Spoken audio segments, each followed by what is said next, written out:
शंभु अविनाशी। अविनाशी भगवान शंकर सदा ही उनके मुख में राम राम निवास करता रहता है। शिव भगवान, शिव तो स्वयं भगवान है। ज्ञान गुण राशि गुणों की राशि है, ज्ञान की राशि है, तो वो कोई ऐसे वैसे का नाम तो नहीं जपेंगे।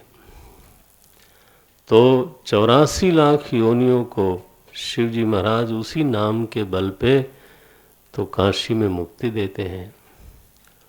बोले ठीक है, प्रश्न तो करो। बोले राम, कल रात को मैंने ही बोला था, है ना, राम कवन मैं पूछूं तो ही।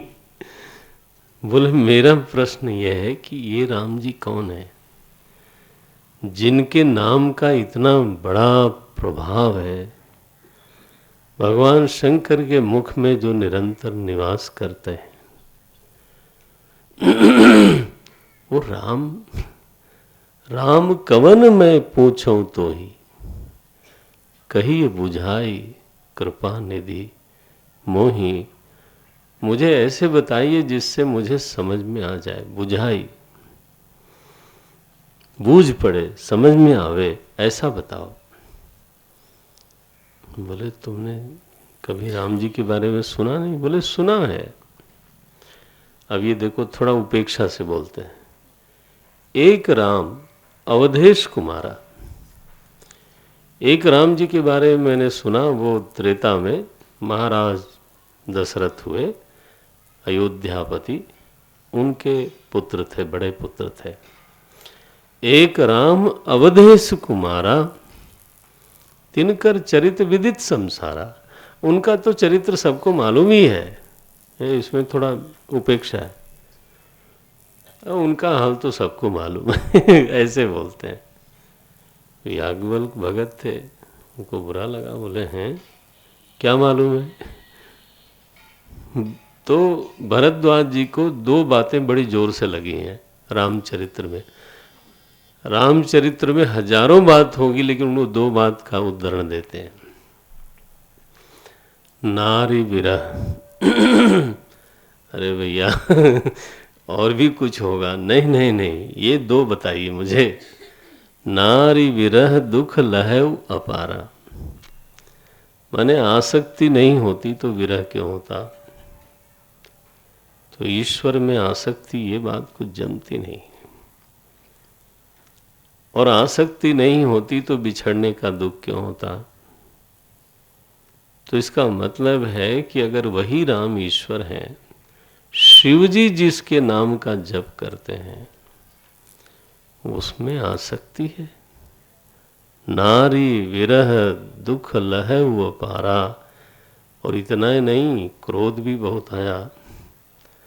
भयउ रोष, और क्रोध नहीं रहा, हिंसा में बदला। भयउ रोष रण रावण मारा, और रावण को कुल सहित नष्ट किया। प्रभु सोई राम। क्या शिव जी महाराज इसी राम का जप करते हैं? तकलीफ क्या है? बोले तकलीफ ही तकलीफ है, इसमें चैन किधर है? इस राम का कोई भगवान, वो भी शिव जी जैसा व्यक्ति जप करे, ऐसा संभव है? प्रभु सोई राम की अपर को। अरे हम मुनि लोग हैं, ऐसे आसक्तों का हम लोग नहीं जप करेंगे? जो काम क्रोध के वश में होवे, आसक्ति के वश में होवे, उसका भजन तो हम लोग नहीं करते, शिव जी किधर से करेंगे? प्रभु सोई राम की अपर को जाहि जपत त्रिपुरारी। भगवान शंकर जिसका जप करते हैं, मैं ऐसा वैसा थोड़ा होगा कोई राजकुमार। सत्य धाम सर्वज्ञ तुम, कहो विवेक विचारू विचारी। हे प्रभु, आप सत्य के धाम हो। क्या बढ़िया गुरु के लिए वाक्य बोला है। सत्य धाम, आप में सत्य का निवास है। आप सर्वज्ञ हो, मुझे समझाइए। याज्ञवल्क्य ऋषि मुस्कुराते हैं, बोले भरद्वाज जी आपको कोई शंका उनका नहीं है। सच्ची बात ये है, आप केवल भगवान के बारे में गूढ़ गूढ़ बातें मुझसे सुनना चाहते हो। आपको श्रवण का सुख चाहिए, आपको कोई अज्ञान विज्ञान नहीं है। श्रवण में जो रस आता है, श्रवण में जो सुख होता है, वो आपको चाहिए। हाँ, सच्ची बात है। श्रवण कभी पूरा होता नहीं। पहले तो अज्ञान मिटाने के लिए श्रवण होता है, बाद में आस्वादन करने के लिए। मैंने बड़े बड़े महापुरुषों को, महात्माओं को देखा, वो महाराज बड़े रस से श्रवण करते रहे। हम जैसे बालक लोगों से भी श्रवण करते थे। मेरा प्रत्यक्ष अनुभव तो स्वामी जी से, स्वामी अखंडानंद जी महाराज से हुआ। तो वहाँ चातुर्मास के समय जब जाते थे तो वो सुनते थे, बड़े प्यार से सुनते थे। और कई बार अकेले कमरे में मैं होता था तो बोलते थे तुम मुझे सुनाओ, वेदांत सुनाओ, विशाल जी वेदांत सुनाओ। कहा महाराज जी मैं सुनने आया। बोले वो ठीक है, तुम भी सुनो, हम भी सुनते हैं, तुमने अपना कान बंद थोड़ो किया है, तो सुनाओ। तो श्रवण का अपना एक रस होता है। याज्ञवल्क्य ऋषि ने एक साइकोलॉजिकल ऑपरेशन किया यहाँ, कि भरद्वाज जी के मन में जो लज्जा थी ना, भय था, उसको मिटाया।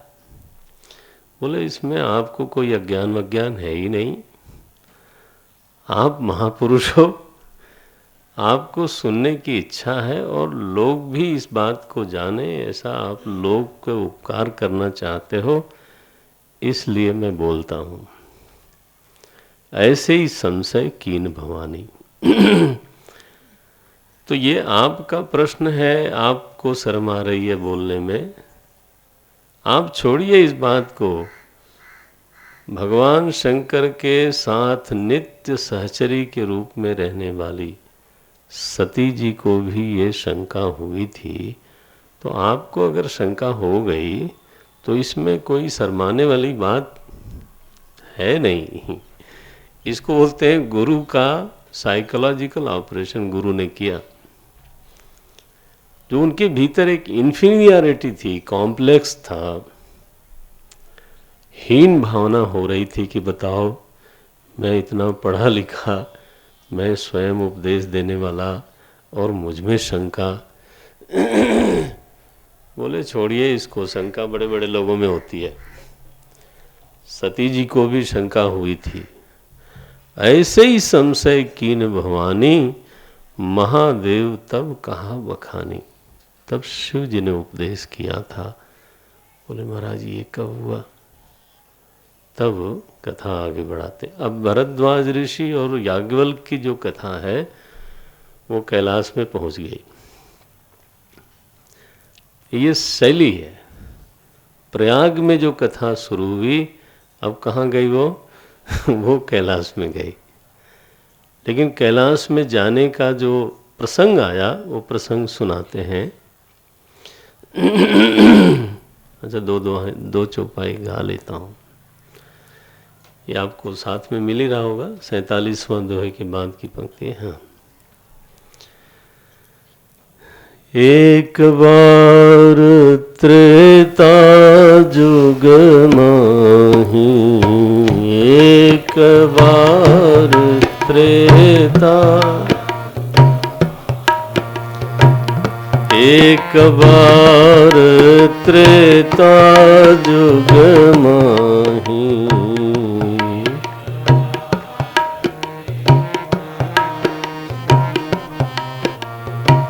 शंभु गए कुंभज ऋषि पाही,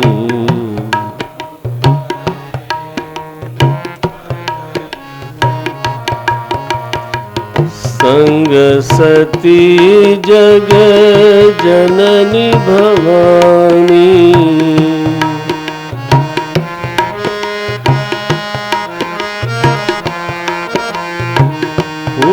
तुझे ऋषि अखिलेश्वर जानी।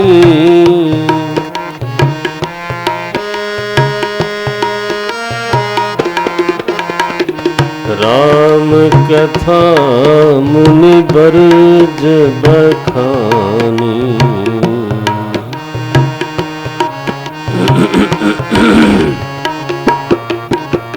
सुनी महेश परम सुख मानी।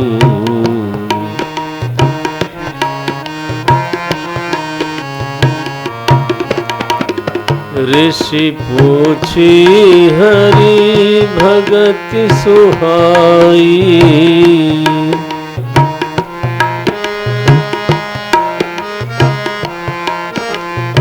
कही शंभु अधिकारी पाई।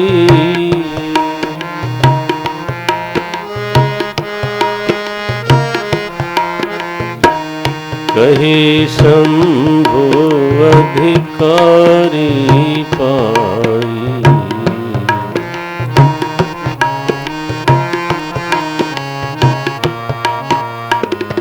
कही शंभु अधिकारी पाई।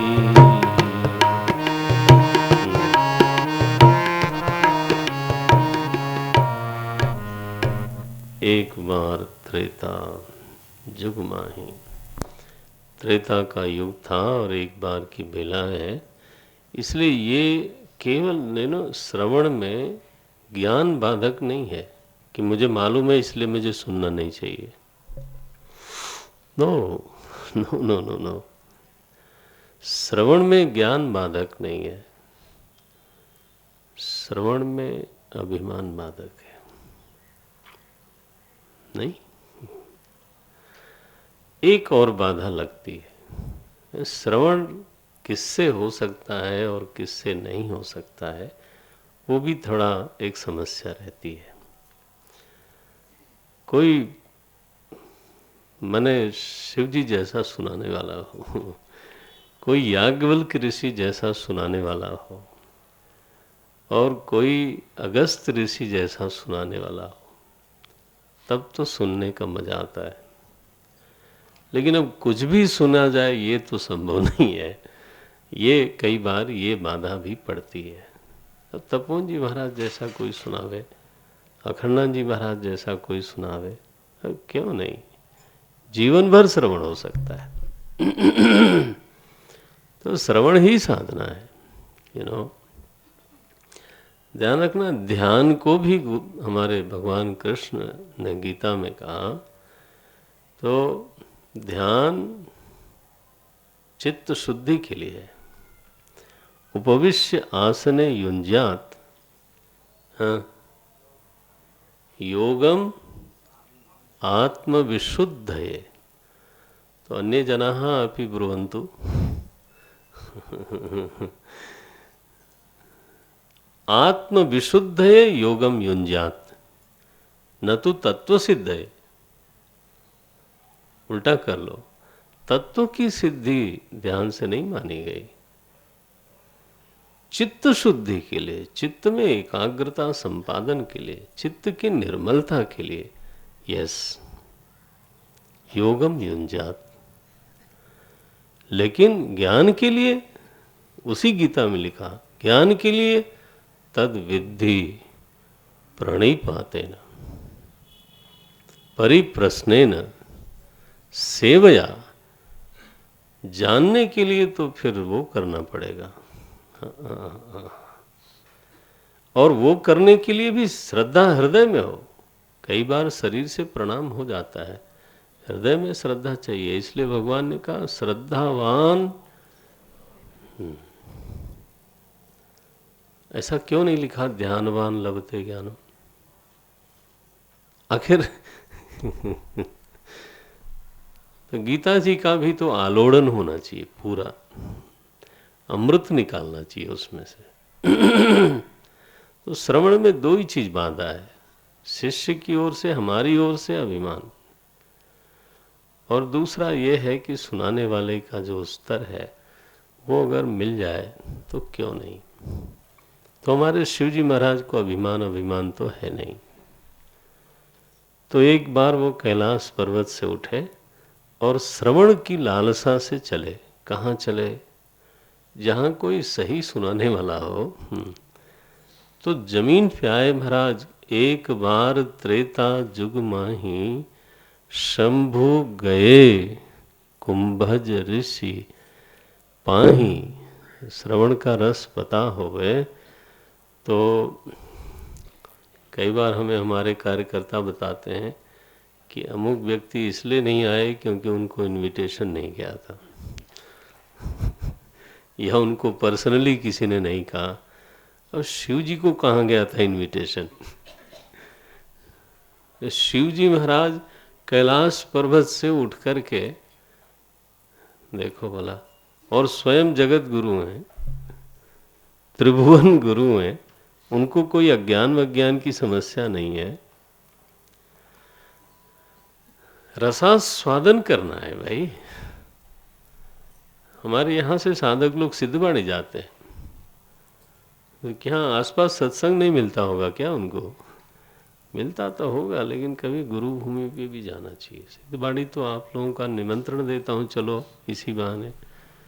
वो तो हमारे गुरुदेव वहाँ रहते हैं। कैसे आरती गाते हो? सिद्धबाड़ी की तपोभूमि में।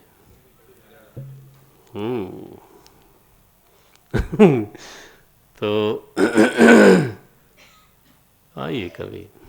तो बोलते हैं, एक बार त्रेता जुग माही, शंभु गए कुंभज ऋषि पाई, संग सती। उस समय सती थी, दक्ष कन्या सती थी, साथ में जगजननी भवानी सती साथ में चली। और कुंभज ऋषि ने उनको अखिलेश्वर समझ करके उनका पूजन किया। फिर भगवान शंकर ने कहा, भाई ये पूजा तो ठीक है, लेकिन मेरी जो असली सेवा होगी तब जब तुम राम कथा सुनाओ। राम कथा मुनि वर्ज बखानी। मुनि श्रेष्ठ ने राम कथा सुनाई, प्यार से सुनाई। श्रोता है